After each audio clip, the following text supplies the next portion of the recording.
Di Sulawesi Selatan serepi poleri katangka kuburutu baranika di malomba sini matawa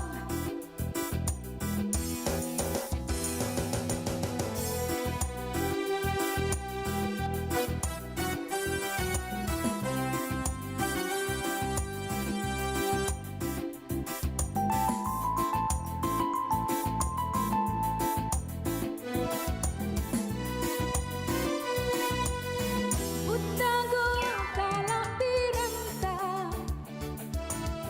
turut nyawa pamareng kata tuli masa ilena telah satu maputana rimali noki randu-randu ribilik-bilik kisengka riba rombong ki jene-jene riba jengki megang-megang anjori benteng sumba opu asek rebala adaka di Sulawesi Selatan serepi poleng rika tangka kuburutu baranika. Nusantara Siang Pro 4 RRI Makassar. Assalamualaikum warahmatullahi wabarakatuh dan selamat siang sahabat malam beriku di mana saja berada. Kita bersama di siang hari ini di acara kita yaitu obrolan seni budaya dan alhamdulillah di siang hari ini kita sudah bersama narasumber yang hadir ya bersama kita sedari tadi. Dia adalah Stella Matita Putih, analis kantor OJK Provinsi Sulawesi Selatan, Sulawesi Barat. Dan hari ini di obrolan lifestyle kita bicara mengenai tren lifestyle finansial dan resolusi keuangan di tahun 2025. Kita menyapa dulu, saya panggilnya Ella. Selamat siang Ibu Ella.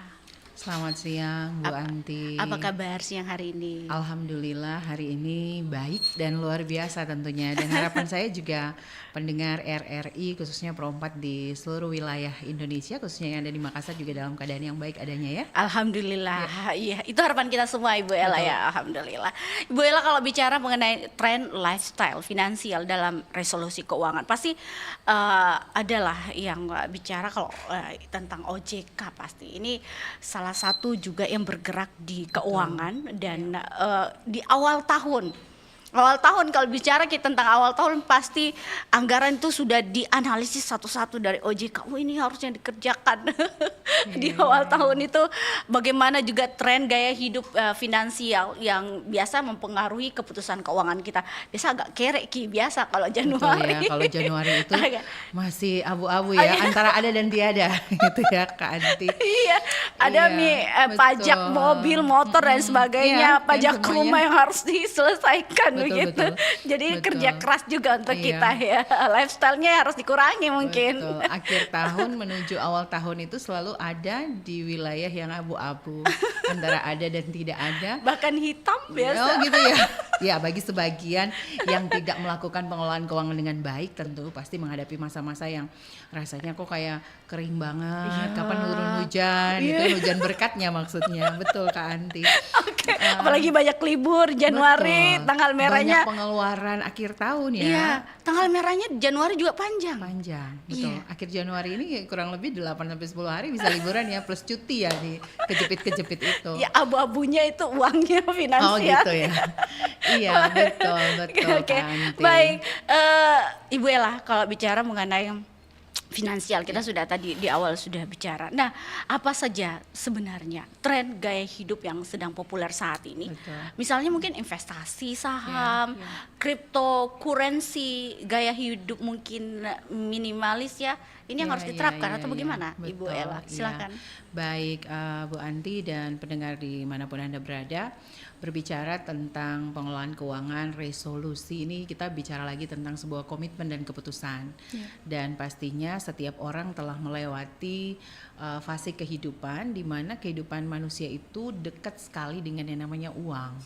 Bagaimana manusia bekerja keras untuk menghasilkan uang, kemudian uang itu sebagian besar sebagian besar dipakai juga untuk memenuhi kebutuhan hidup, dan bahkan bisa saja semuanya yang dihasilkan itu bisa dipakai, ada yang cukup, ada yang kurang cukup, bahkan mungkin ada juga yang kelebihan gitu, atau ada juga yang tidak cukup. Tapi itulah manusia yang identik dengan uang gitu. Uang memang bukan segala-galanya, tapi untuk memperoleh segala-galanya di dunia ini pasti kita membutuhkan uang juga kan. Iya, betul. Khususnya untuk memenuhi kebutuhan hidup kita. Dan apa sih yang harus kita lakukan dalam upaya untuk memenuhi tujuan keuangan kita. Nah, ini yang jadi faktor penting. Kalau ada orang yang tadi kita bahas-bahas pengantar, waduh, akhir tahun bukan saja menjadi momen misalnya kalau saudara-saudara kita yang Kristen, Natalan pasti pengeluaran gitu kan. Tapi juga ternyata umat beragama lain yang tidak menjalankan Natal juga biasanya di akhir tahun mengambil waktu bersama keluarga liburan akhir tahun.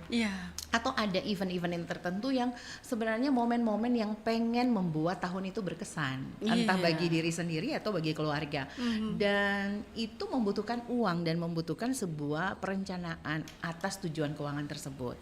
Nah, tadi sempat ditanyakan sama Bu Anti, gimana sih tren? Nah, dengan hadirnya OJK dengan tugas dan fungsi yang salah satunya adalah melindungi kepentingan konsumen dan masyarakat, dan di dalam fungsi pelindungan itu OJK juga aktif melakukan yang namanya literasi keuangan. Dan kami bersyukur dengan kerjasama dengan RRI ini merupakan ruang untuk sama-sama kita belajar bagaimana meningkatkan pengetahuan, meningkatkan pemahaman kita, meningkatkan keterampilan supaya kita dapat membuat keputusan keuangan yang tepat dengan menggunakan produk dan layanan di sektor jasa keuangan sebagai instrumen pengelolaan keuangan. Nah, ini yang menjadi menarik Bu Anti, bahwa saat ini dengan keberadaan OJK yang sudah kurang lebih memasuki usia 13 tahun menuju ke 14 tahun di tahun 2025. Remaja. Ya, betul. Ada banyak hal yang sudah dilakukan. Di Makassar sendiri atau di Sulawesi Selatan dan Sulawesi Barat, OJK juga punya program yang namanya secara nasional telah dicanangkan, yaitu Gencarkan, Gerakan Nasional Cerdas Keuangan.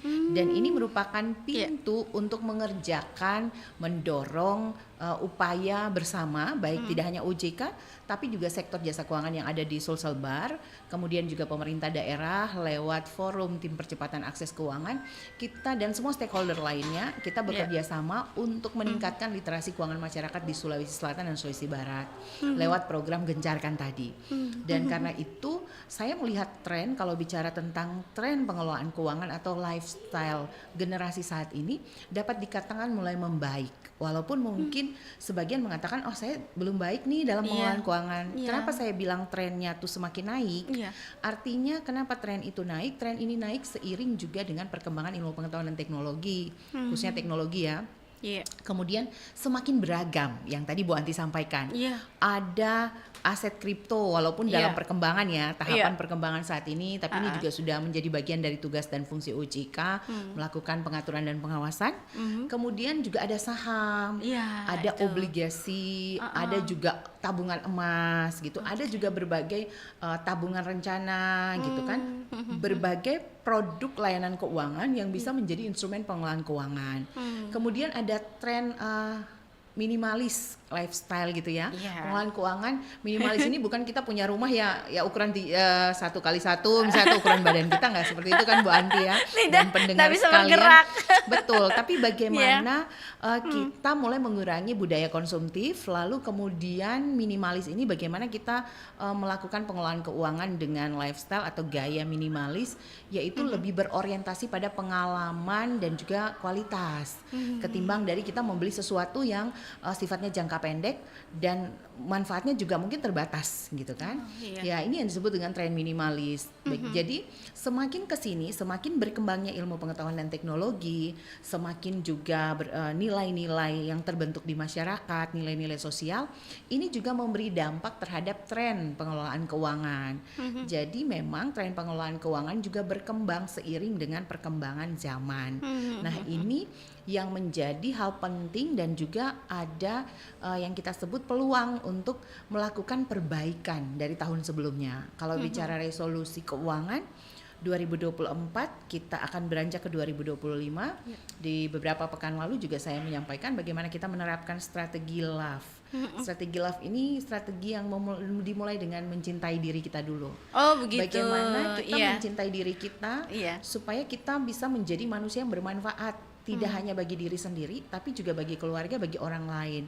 Gimana kaitannya dengan pengelolaan keuangan? Kalau kita ingin memberikan apresiasi kepada diri kita, tentu kita juga harus atau wajib mengelola keuangan kita.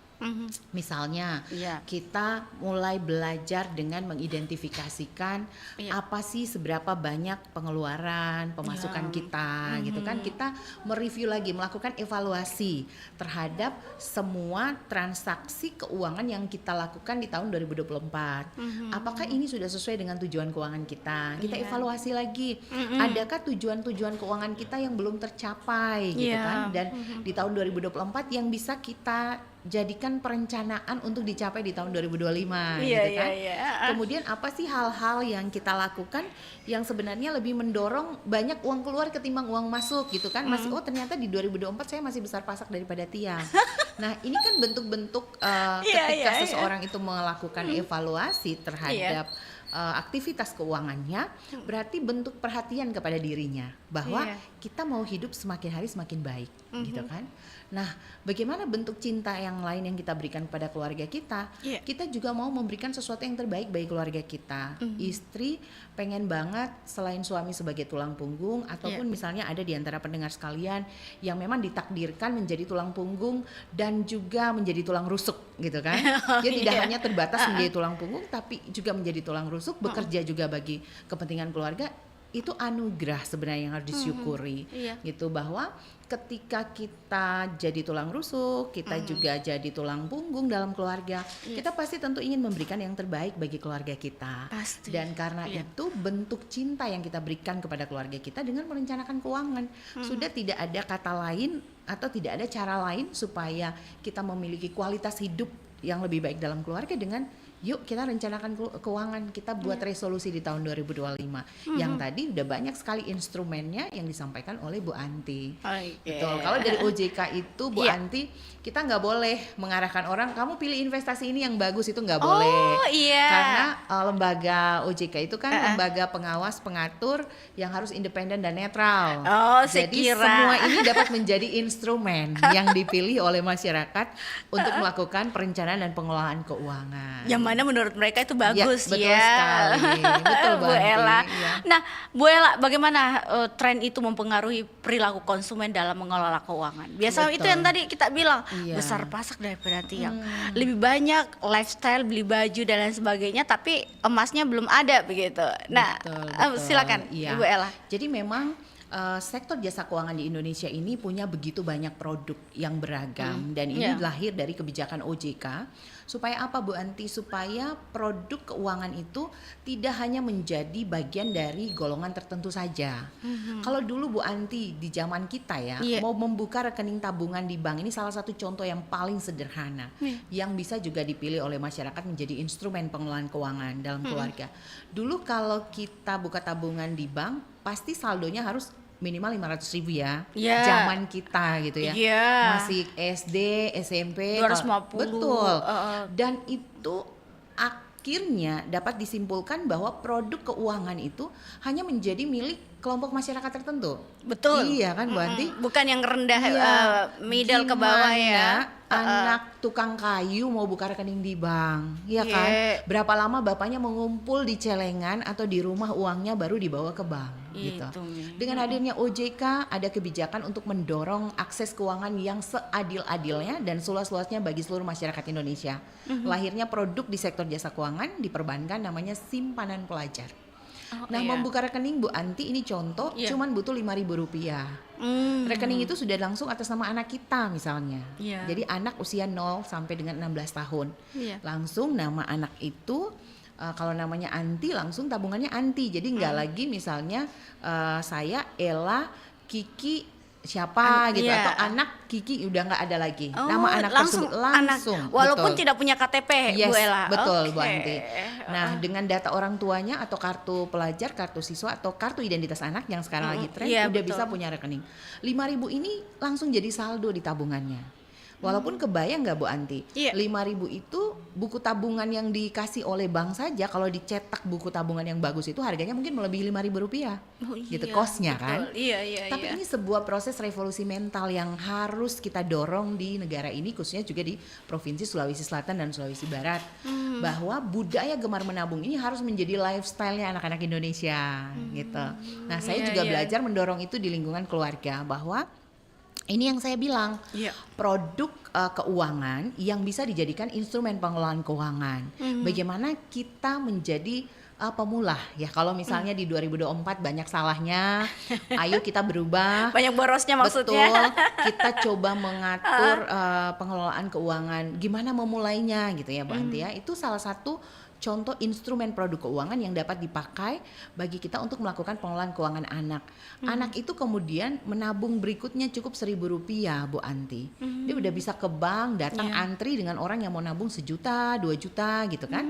Di antrian yang sama dan bisa dilayani sama gitu dengan masyarakat lainnya. Oh, iya. Ini baru satu di Iya. antara begitu banyak instrumen produk keuangan yang tadi Bu Anti udah bilang saham gitu kan. Iya. Nah, kalau misalnya seseorang mau memulai melakukan pengelolaan keuangan dengan saham, ayo silahkan gitu. Iya. Tapi yang paling penting ini kan, kalau kita bicara solusi keuangan ini, apa esensinya? Esensinya adalah tujuan keuangan kita apa gitu kan. Kalau saya mau dari kantor OJK menuju ke RRI, ada tujuannya. Saya mau dialog, mau literasi keuangan gitu sama Iya. Bu Anti, mau ketemu Bu Anti. Kalau ada orang misalnya ketemu Bu Anti, siapa lagi, itu kan ada banyak tujuan gitu yang terbangun. Nah, pengelolaan keuangan itu seperti itu juga Bu Anti. Apa yang menjadi tujuan pengelolaan keuangan kita? Nah, ini juga yang harus menjadi fondasinya. Iya. Kalau misalnya kita nggak punya tujuan keuangan, ya udah apa yang kita dapat langsung kita habiskan, gitu kan? Itu dia. Lebih banyak kita konsumtif Iya. karena apa? Karena kita nggak memiliki tujuan keuangan gitu. Tapi kalau kita punya tujuan keuangan, Iya. berarti pasti kita juga akan membuat step by stepnya. Bagaimana kita bisa mencapai tujuan keuangan itu. Dan paling penting dari Iya. sebuah resolusi adalah kita mulai start dengan strategi love. Yang pertama tuh L-nya adalah learn. Oh. Kita belajar menetapkan tujuan keuangan kita. Itu yang paling utama. Oke. Langkahnya adalah menetapkan dulu apa yang jadi tujuan keuangan kita. Gimana cara menetapkannya Bu Ella? Belajar dari pengeluaran di tahun 2024 gitu kan. Iya, Iya, itu dia. evaluasi. Ah. Evaluasi itu yang akan membuat kita mudah banget untuk belajar menetapkan mana yang menjadi skala prioritas gitu kan. Betul Iya. sekali, itu yang kayaknya agak susah-susah gampang begitu. Iya, tapi Baik. harus kalau udah komitmen pasti bisa, pasti bisa kalau semua orang. Nah, Mbak Ella, apa saja Iya. faktor yang mendorong perubahan tren gaya hidup finansial ini? Misalnya perkembangan teknologi, Iya. kondisi ekonomi, pandemi juga. Iya, betul. Masih Nah, sampai saat ini. beberapa faktor yang tadi Bu Anti sampaikan itu juga turut berpengaruh terhadap bagaimana seseorang melakukan perencanaan keuangannya. Dulu kalau waktu belum COVID, kita kan banyak aktivitas, kemana-mana sering ngumpul-ngumpul Iya. gitu kan. Jadi banyak juga pengeluarannya gitu kan. Kalau ngumpul pulang kantor, ngumpul-ngumpul dulu. Nongkrong Betul. istilahnya. Tapi Iya, sebenarnya iya. dengan pandemi itu juga membawa perubahan dalam cara berpikir seseorang, dan itu juga bisa mempengaruhi gaya hidup. Kita kan lama nih Ya. pandemi. Jadi ketika pandemi itu selesai, ada orang yang mulai berkurang ngumpul-ngumpulnya gitu kan.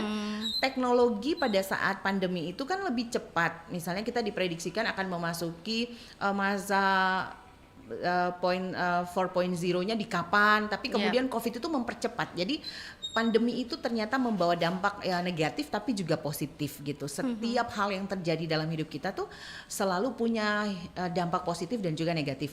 Whatever, apapun itu ya. Jadi kemudian yang positifnya adalah ketika seseorang sudah terbiasa ketika COVID, meetingnya bisa webinar gitu kan. Curhatnya sama teman, ayo boleh gitu kan. Kita bisa saling telepon-teleponan gitu, udah terbiasa dengan gaya hidup itu. Secara otomatis ada pengeluaran yang berkurang gitu kan. Gak membutuhkan lagi biaya transport gitu, kunjungan, ketemu, meeting gitu kan. Kemudian makan, minum. Iya, kalau ketemu gitu kan nggak asik kalau tanpa Cemilan dan lain-lain gitu kan. Budaya itu mulai merubah. Kemudian dengan adanya teknologi juga, selain itu dengan teknologi ini kan kita bisa memiliki produk layanan keuangan yang banyak, yang beragam itu yang bisa kita pilih jadi instrumen pengelolaan keuangan. Gimana sih kita dapetin saham? Nggak perlu lagi ke kantor cabang mana atau kantor sekuritas. Kita cukup belajar melakukan profil resiko, kemudian kita install aplikasinya gitu kan. Jadi dari situ kita langsung bisa membeli saham gitu. Atau misalnya kita bisa menabung nggak lagi ke kantor bank, tapi kita bisa buka rekening secara online. Itu kemudahan-kemudahan yang akhirnya membuat orang punya keputusan untuk aduh saya nih malas bangun pagi dandan cantik gitu kan, masih dasteran atau masih masih mager gitu di tempat tidur, malas lah mau buka tabungan. Tapi ketika niat itu ada, itu juga didukung dengan fasilitas. Fasilitas itu yaitu perkembangan teknologi tadi. Oh nggak usah kamu ke bank, ini aja sekali klik gitu kan. Nah makanya dulu kalau orang bilang mulutmu harimaumu, sekarang Tanganmu kalau harimau. saya jempol kita, jari kita itu yang bisa menjadi harimaumu. Tapi kalau saya juga membaliknya, kalau dulu kita juga harus bekerja keras, sekarang kita juga harus bekerja keras dan cerdas gitu. Bagaimana cerdas memanfaatkan teknologi, karena di jempol kita juga bergantung kesejahteraan kita. Nah, gitu itu kan? dia. Bagaimana resolusi keuangan yang smart, spesifik betul. mungkin, atau measurable, bahkan activable, relevan, dan time bound. Betul. Bagaimana Jadi itu?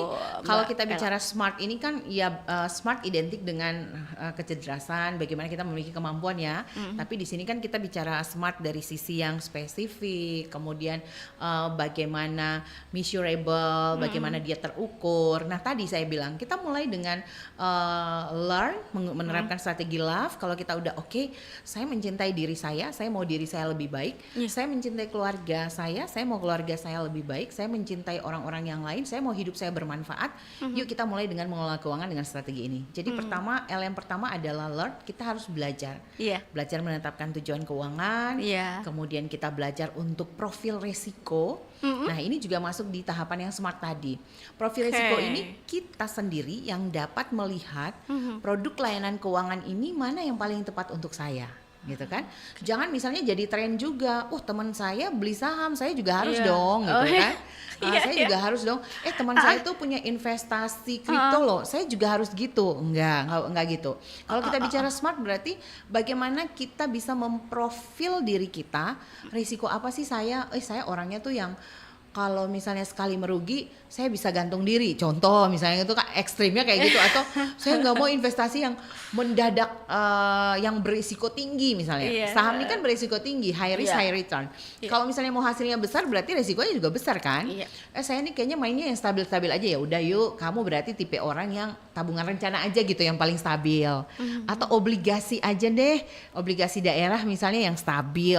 Jadi kalau mau yang stabil juga tabungan emas lah misalnya gitu ya. Jadi ada banyak yang harus kita pilih. Jadi nggak semua harus kita punya gitu. Tapi kita memilih sesuai dengan profil resiko kita. Yang paling tahu kita ya kita. Gitu. Yang paling tahu diri kita adalah kita sendiri, bukan orang lain. Mendengar masukan orang lain misalnya, saya mau mendengar masukan orang lain dong, boleh gitu. Tapi yang mengambil keputusan kita, karena kitalah yang paling tahu apa yang menjadi kebutuhan kita. Nah itu adalah langkah untuk setelah menetapkan tujuan, kita memprofil resiko.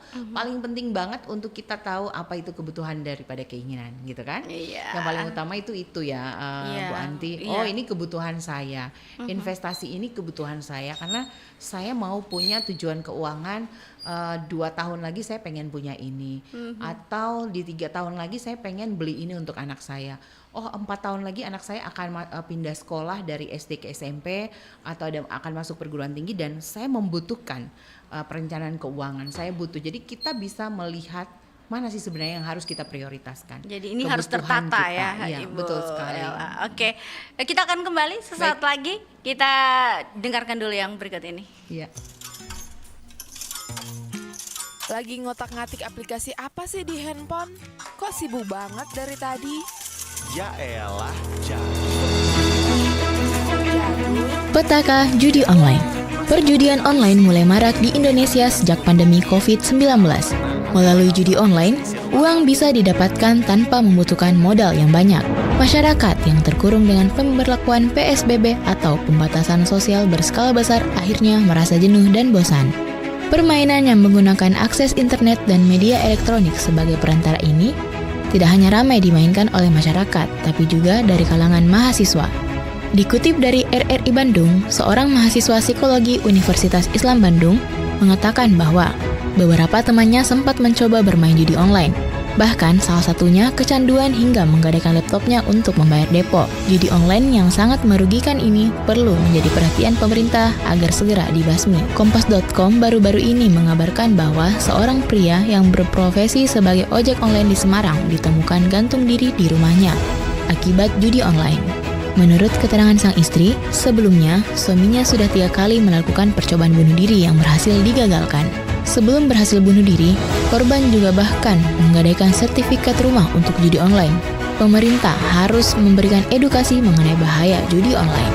Terdapat pula kerugian lain bermain judi online yang itu meningkatnya kriminalitas yang membahayakan orang lain untuk memenuhi kebutuhan perjudian, gangguan terhadap hubungan sosial dengan keluarga dan teman karena terlalu fokus dalam perjudian, mengganggu fokus terhadap kinerja dan pelajaran yang akan berdampak bagi masa depan dan pendidikan serta karir. Terakhir, permainan judi mendorong seseorang untuk melakukan hal-hal ilegal untuk mendapatkan uang. Judi online menghancurkan masa depan seseorang yang masih panjang, karena harus berakhir akibat utang yang menumpuk dan tekanan yang tak henti. Selamatkan masa depan, jauhi judi online yang membawa kegelapan.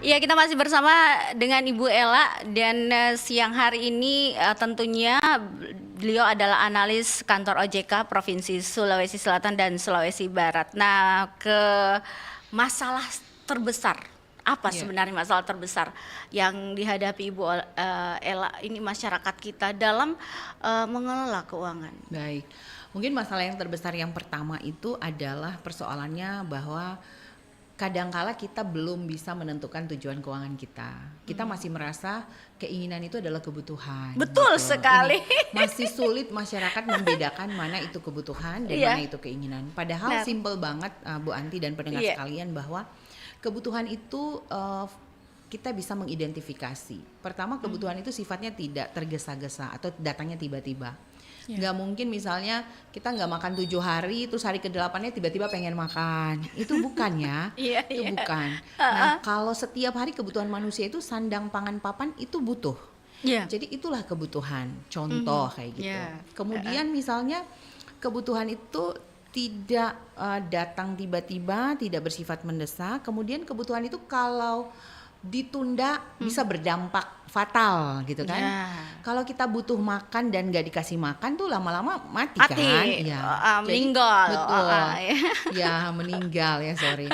Kemudian kalau keinginan itu bisa ditunda. Kalau kebutuhan gak bisa ditunda. Yang pertama gitu, kebutuhan itu bersifat tetap, merupakan hal yang prioritas. Kemudian keinginan itu bisa ditunda. Nah, bayar anak sekolah kebutuhan apa keinginan? Otomatis kebutuhan. Jadi harus melakukan perencanaan keuangan.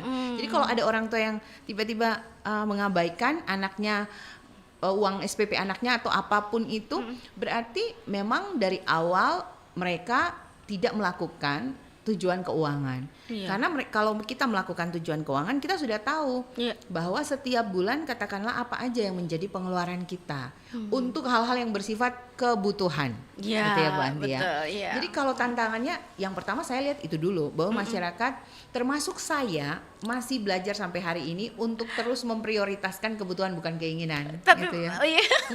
Jadi saya tuh juga Pintar jangankan juga ya, Oce. jangankan pendengar gitu. Iya. Makanya proses berbagi ini kita sama-sama belajar. Saya bilang hari Kan ini juga ibu, betul. ibu-ibu lihat sana matanya, oh Iya, jelalatan, gitu ya kan? makan sana itu enak perlu dicoba. Iya, betul. Padahal tidak termasuk Betul. dalam anggaran keuangan Iya, Bu iya. Ella ya, Jadi, biasa begitu ya. Tapi sebuah catatan juga bahwa jangan sampai karena terlalu kita hidup dengan ilmu pengelolaan keuangan jadinya pelit. Bukan kita apa ya Tidak hemat, mencintai diri sendiri hemat gitu. tapi jatuhnya pelit, kikir gitu. Akhirnya dikenang sama keluarga terus kalau orang lain kamu nggak gini, nggak soalnya saya lagi melakukan pengelolaan keuangan kayak gitu juga ya, nggak sesumbar. Saya gimana-mana. lagi diet ya. Betul. Diet untuk kesehatan baik ya, tapi jangan sampai ya yang lain. Nah, Iya, iya. mengapresiasi diri itu penting. Oh berarti Bu Ella saya nggak boleh dong beli ini. Iya. Mengapresiasi diri, self love itu penting gitu kan. Tapi kalau misalnya itu bisa ditunda, masukkan menjadi tujuan keuangan. Skincare tidak bisa Setelah, ditunda. yes, misalnya ya itu yang saya mau bilang bahwa ada hal-hal. Itu kan lifestyle sekarang Iya, Ibu Ella yang betul. berkembang ya. Anak saya udah remaja, pas datang ke toko Citra itu langsung, Ma ini loh, Iya. dari mana kamu tahu gitu kan produk ini untuk remaja Ma, aman gitu kan. Saya juga melihat, oh oke, berarti di catatan kebutuhan Mama jadi nambah skincare anak remaja gitu kan. Skincare ibu berkurang maksudnya. Iya. Jadi kita juga yang paling tahu Iya. itu bahwa kebutuhan apa saja yang utama yang kita perlukan. Yang kedua tantangannya tuh itu yang dari internal ya, dari Iya. kita sendiri. Bu Anti, tantangan di Iya. luar yang kedua itu adalah diskon gitu kan. Tantangan berbagai tawaran-tawaran investasi-investasi yang bodong itu juga tantangan yang ilegal. Banyak promo-promo toko Yes. besar yang akhir tahun itu sampai 50% dengan tidak tahu ya apakah itu Ada cashback, ada program-program yang lain. Dan apakah itu begini, biasanya kan ada akhir umpama tanggal 1 sampai tanggal 5. Terus pas datang, bukan di produk itu, Iya, produk yang lain. gitu. Jadi Iya. tawaran Bagaimana diskon- itu mengelola keuangan tawaran seperti itu? diskon juga menggiurkan. Tapi balik lagi ketika seseorang udah buat resolusi, pasti berjalanlah dalam resolusi itu. Belajar untuk komitmen dan Iya. punya keputusan. Saya contoh sederhana saya saja ya, Bu Anti. Dulu kalau misalnya saya ke mall gitu, suami saya selalu menemani. Kemanapun saya belanja dia ikut. Sebenarnya tujuannya bukan karena romantis gitu, bukan. Karena dialah yang selalu menjadi pengingat atau alarm. Itu kebutuhan apa keinginan? Iya. Lu ngajarin orang bener cara lu aja nggak bener gini lifestyle-nya soal pengelolaan keuangan atau perencanaan keuangan. Kerja di Jadi- OJK. Jadi dia tuh bersama-sama dengan aku kemanapun itu karena dia jadi pengingat. Karena itu iya. ada diskon ini langsung, kan mumpung lagi diskon ini juga Iya. butuh. Padahal sebenarnya belum kita butuh waktu itu, gitu kan? Jadi kita tuh selalu pinter ngelas perempuan gitu kan. Iya. Oh ini kita nyari baju buat ke kondangan, misalnya semua keluarga sudah sepakat memutuskan. Oh keluarga pria pakainya yang warna Iya. biru lah atau Iya, hijau ya. iya. Berarti pada saat ditetapkan itu Bu Anti tanpa kita sadari warna itu menjadi kebutuhan dan memiliki baju dengan warna itu kebutuhan gitu. Kalau kita bagian dari keluarga inti ya, Iya, gak mungkin kita bilang itu keinginan gitu. Tapi kalau kita Itu keluarga wajib. inti, ya itu Itu kan wajib. bentuk sosial kita, rasa Iya. kebersamaan kita dalam keluarga. Jadi kan Tidak bisa nolak. Ya. Tapi misalnya pas kita lagi cari mau beli baju warna hijau, katakanlah seperti itu, tiba-tiba baju ungu yang bunganya dasar ungu, bunga hijau lagi diskon 75%. Godaan ya, tawaran itu lah. Pasti beli Iya, ada dari itu apalagi gejolak. kalau misalnya 700.000 langsung tinggal 90.000. Pastilah itu kalau nggak ada yang beli. Tapi sebenarnya Bohong kalau betul. tidak beli ya. Dan itu yang membuat suami saya harus terus mengingatkan.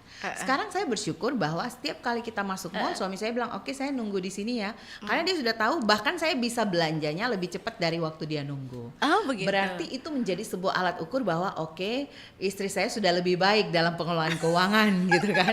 Dia Untuk hari tahu, ini dulu. yes, gitu kan. Mungkin karena waktu itu dia nggak tahu kalau di mall belum ada diskon ya. Tapi kayak gitu. Jadi kalau tantangannya Iya. Bagi saya tantangan terbesar melakukan pengelolaan keuangan itu harus dari diri kita sendiri. Kita yang harus berkata, oke, saya mau memulai. Saya mau mulai dari satu langkah kecil di tahun 2025 menetapkan tujuan keuangan saya. Amin, semoga Dan akhirnya keinginan, ya setiap orang pasti punya keinginan. Saya juga kemudian mencatat semua keinginan saya, Bu Anti, dan saya mendoakan itu.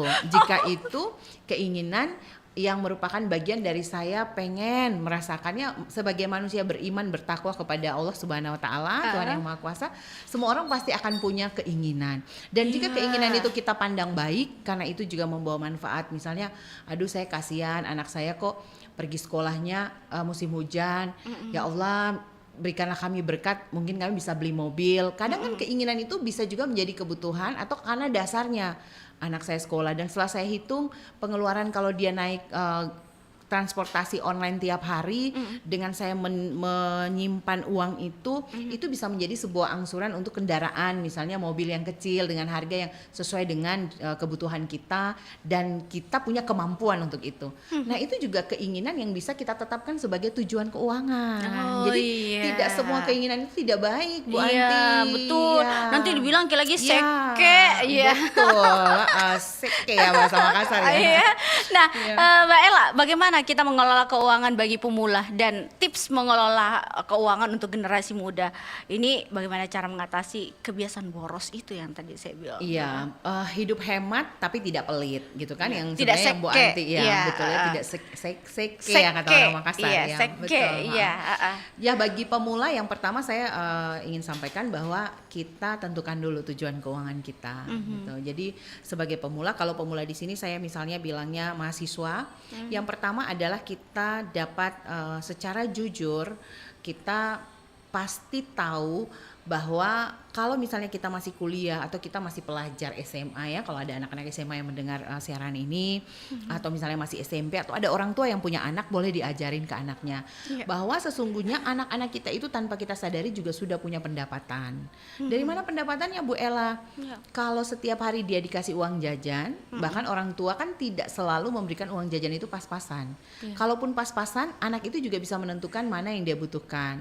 Katakanlah kalau misalnya uang jajan itu di dalamnya untuk ada juga beli air mineral, dia bisa mengubahnya dengan membawa botol air minum sendiri dari rumah. Itu kan dia sudah bisa melakukan pengelolaan keuangan dia juga, mengurangi pengeluaran untuk membeli air mineral atau minuman kemasan di sekolah.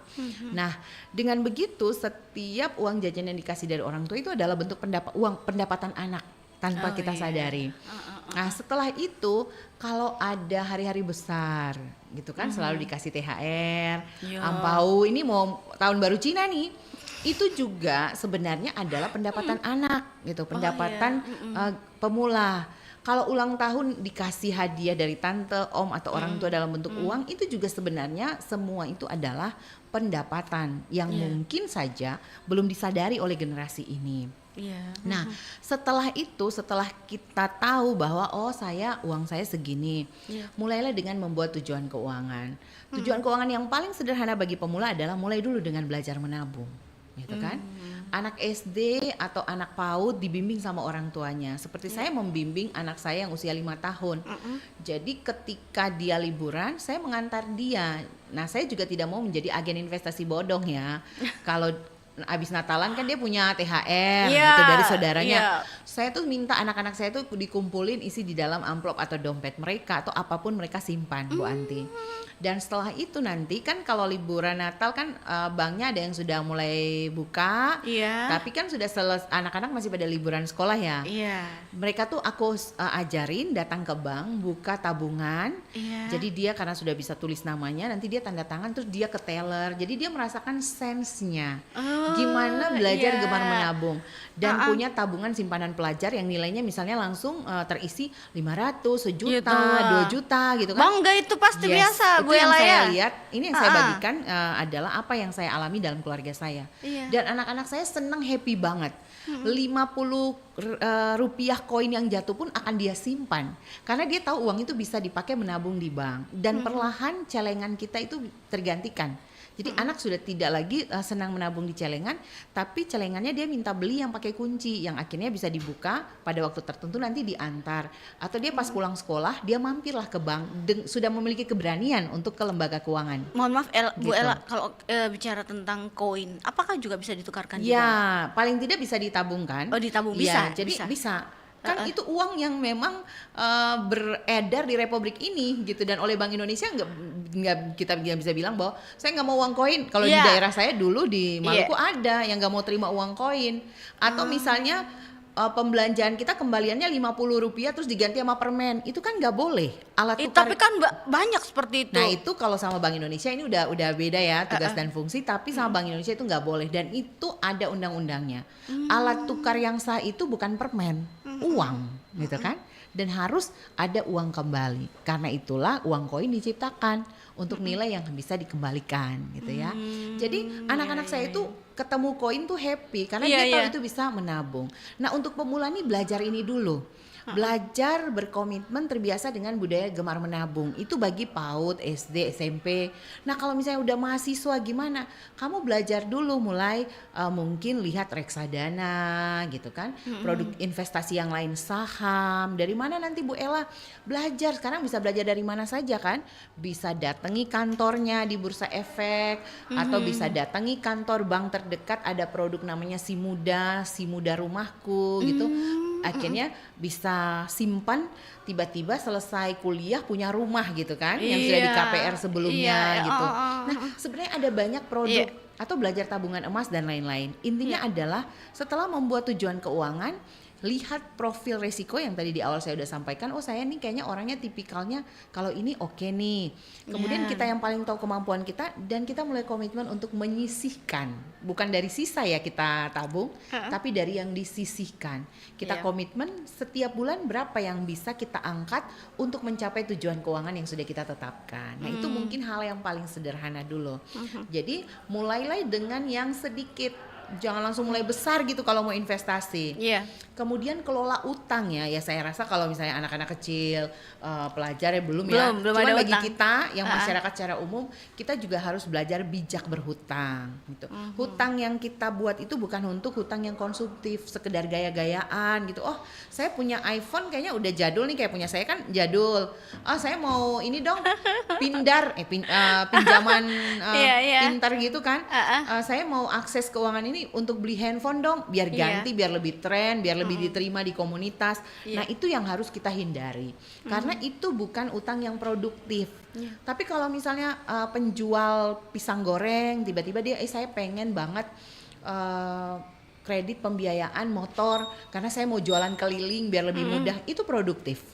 Jadi kelola hutang dengan melihat mana kebutuhan, mana keinginan, ini bisa dipakai untuk hal yang produktif untuk meningkatkan pendapatan dan meningkatkan kesejahteraan baik pribadi maupun keluarga. Nah itu yang paling penting Bu Anti.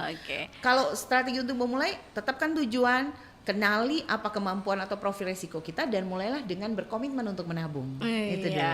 Nah, bagaimana peran dari teknologi pengelolaan keuangan pribadi? Apa itu juga salah satu kecerdasan finansial? Betul, memanfaatkan teknologi ini bagi yang sudah melek teknologi ya.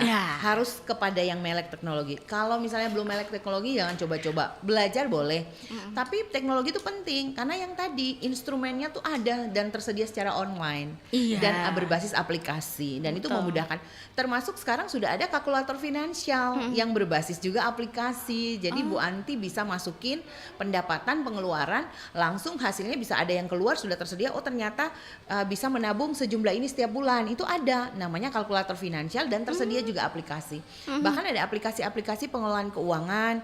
Yang paling mudah yang kita lihat ini juga kan ada misalnya kasir yang tidak lagi bentuknya mesin tapi bisa by smartphone kan, memudahkan UMKM. Dulu pencatatan keuangan, sekarang mudah bagi UMKM, misalnya ada aplikasi untuk melakukan pencatatan keuangan, masuk keluar gitu kan. Nah ini peran teknologi harus kita manfaatkan karena segala sesuatu tersedia di sana.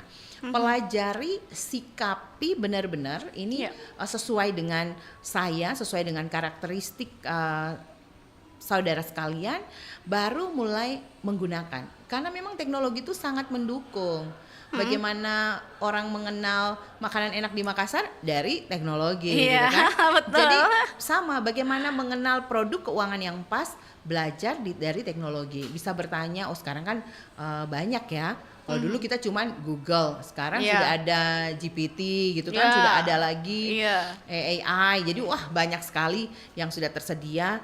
Jadi sebuah kemunduran akan terjadi bagi orang yang tidak mau belajar. Betul. Gitu. Kalau saya dalam sebuah buku yang saya tulis judulnya Love and Entrepreneurship atau strategi learning, opportunity, value dan empowering, saya menyampaikan bahwa belajar adalah rahasia membuka pintu kehidupan gitu. Karena semua ada di sana gitu kan. Betul. Belajar adalah strategi membuka rahasia kehidupan atau pintu kehidupan. Nah, Gitu. bagaimana peran pendidikan dalam meningkatkan literasi keuangan masyarakat? Iya, ini juga yang kita harapkan, Iya. Bu Anti dan seluruh pendengar, bahwa khusus bagi pendengar yang sudah mendengarkan siaran ini yang bermanfaat ini, Iya. di mana kita belajar sama-sama bahwa informasi ini bisa juga disebarluaskan. Ketika Bu Anti tahu, kemudian Bu Anti menyebarkan ke Pak Awan. Ketika Pak Iya. Awan tahu, Pak Awan sebarkan lagi ke Bu Dewi gitu, dan semua orang menyebarkan informasi yang positif. Bagi saya itu adalah bentuk ibadah, bentuk bagaimana sebaik-baiknya manusia dia menjadi manfaat bagi orang lain. Artinya menjadi manfaat itu tidak selalu harus kita memberikan uang. Itu saya punya prinsip bahwa menjadi orang yang bermanfaat, mungkin kalau hari ini kita belum diizinkan punya banyak berkat sehingga belum banyak bisa memberikan berkat uang ke orang lain, tapi dengan kita mengingatkan dia untuk mengelola keuangan dia dari apa yang kita dengarkan, itu juga sudah menyelamatkan kehidupan dia. Itu juga sudah memberikan value yang baik bagi hidupnya, memberikan nilai tambah untuk hidupnya lebih baik, dan itu sama nilainya dengan ibadah. Dan karena itu peran pendidikan menjadi sangat penting. Bagaimana fungsi yang paling terkecil adalah keluarga berperan dalam pengelolaan keuangan gitu kan. Itu Karena kita dia. keluar dari keluarga. Dari sebuah keluarga yang kuat Iya. akan melahirkan komunitas yang kuat. Dari komunitas yang yang kuat ini akan melahirkan sebuah negeri yang kuat, dan kemudian negeri ini akan menghasilkan bangsa yang kuat. Iya. Jadi memang media pembelajaran ini di keluarga menjadi penting, tapi juga di lembaga-lembaga pendidikan formal dan informal, dengan bagaimana meningkatkan literasi keuangan masyarakat. OJK juga sudah melakukan hal itu dengan mendorong Gerakan Nasional Cerdas Keuangan. Selain itu, OJK juga punya bahan ajar yang bekerja sama dengan Kementerian Pendidikan Nasional itu, Bu Anti, sudah ada buku mengenal OJK dari tingkat SD sampai dengan perguruan tinggi. Oh, iya. Yang paling terakhir, OJK juga bekerja sama dengan beberapa kementerian lembaga lain, termasuk mengeluarkan buku saku perempuan cerdas keuangan. Gitu. Ada juga bekerja sama Iya. dengan Kuartir Gerakan Pramuka mengeluarkan buku saku pengelolaan keuangan. Jadi banyak hal sudah dilakukan. Materinya tersebar di dunia maya, bisa diakses lewat Google, kemudian lewat teks GPT, semua hal intinya tersedia. Namun siapa yang mau mengambil kunci strategi belajar ini? Learn yang pertama. Hanya orang-orang yang mau berkeputusan untuk belajar, termasuk belajar mengelola keuangan, seperti saya juga sampai hari ini masih belajar, itu yang akan bisa mengungkapkan rahasia-rahasia. Oh iya, kita temukan setiap hari. Jadi mengelola keuangan itu seni, balik lagi Iya. ya. Bagaimana kita punya seni mengelola keuangan. Iya, gitu, yang Bu penting Anti. jangan seke di Iya, itu saja. betul Oke, sekali. baik. Iya, Bu Ella, ini tinggal beberapa menit kebersamaan kita, Ibu Ella. Pembahasan kita menarik sekali karena memang untuk para ibu dan generasi muda pemula itu harus tahu tentang pengelolaan keuangan. Nah, Ibu Ella, program apa saja yang telah dilakukan OJK untuk meningkatkan literasi keuangan masyarakat? Tantangan apa yang dihadapi OJK dalam meningkatkan literasi keuangan, dan harapan OJK terhadap masyarakat dalam pengelolaan keuangan? 2 menit, Ibu Iya. Ella. Tadi kalau misalnya yang sudah dilakukan OJK, saya sudah jelaskan ya bahwa OJK intens melakukan peningkatan literasi dan inklusi keuangan, baik dilakukan oleh OJK, sektor jasa keuangan di Indonesia termasuk di Sulawesi Selatan dan Sulawesi Barat, dan juga bagaimana langkah-langkah strategi dengan membentuk tim percepatan akses keuangan daerah, dengan mengkampanyekan Gerakan Nasional Cerdas Keuangan, itu bagian upaya OJK bersama dengan pemerintah dan semua stakeholder, termasuk dengan RRI. Kami terima kasih karena ini juga bagian dari upaya bersama kita untuk meningkatkan literasi keuangan masyarakat kita. Sama-sama, Tantangan terbesar di OJK khusus di wilayah timur Indonesia, Iya. sebagai OJK koordinator yang tidak hanya di Sulawesi, Maluku dan juga Papua, tantangan kita adalah soal geografis wilayah kita, Bu Anti.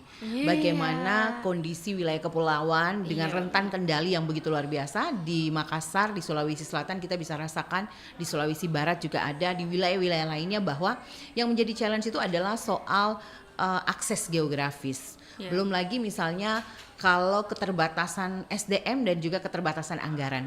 Tapi ini tidak menjadi penghalang bagi kita untuk bagaimana meningkatkan literasi keuangan. Upaya yang dilakukan OJK adalah mengubah tantangan ini menjadi peluang. Dengan apa? Kolaborasi dan sinergi. Kolaborasi dengan RRI, semua orang di pulau-pulau bisa mendengarkan siaran ini dan literasi keuangan mereka bisa meningkat. Itu yang kami harapkan. Jadi walaupun ada banyak tantangan, tapi kita akan terus optimis bahwa upaya bersama kita lewat sinergi dan kolaborasi ini akan memajukan bangsa, ini akan memajukan Indonesia dari sisi literasi keuangan. Kemudian harapannya bagi seluruh masyarakat Indonesia, balik lagi bahwa kita berada di tahun yang begitu banyak orang memprediksikan tentang apa yang akan terjadi di 2025. Tapi sebagai katanya ekonominya akan seperti ini dan seperti itu. Tapi balik lagi sebagai insan yang percaya dan bertakwa kepada Tuhan Yang Maha Kuasa, kita juga harus terus optimis. Jadi nggak boleh patah semangat, karena apa? Kitalah yang menentukan masa depan kita. Karena itu mulailah dengan hari ini membuat resolusi, berkomitmen, buat keputusan dan melakukan.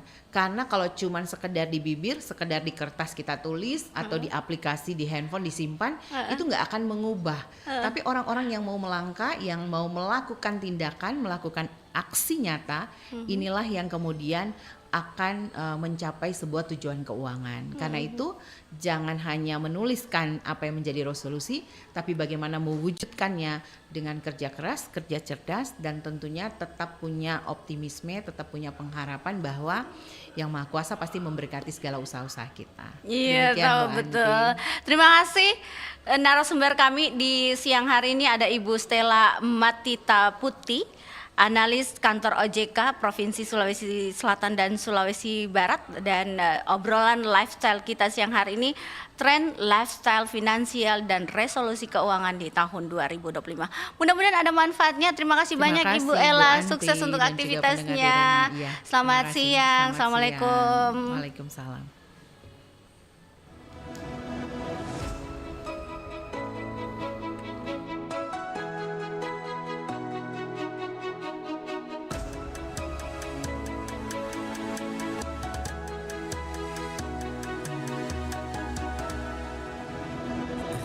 Lawan samudra terbentang katulistiwa, di situ ku ada.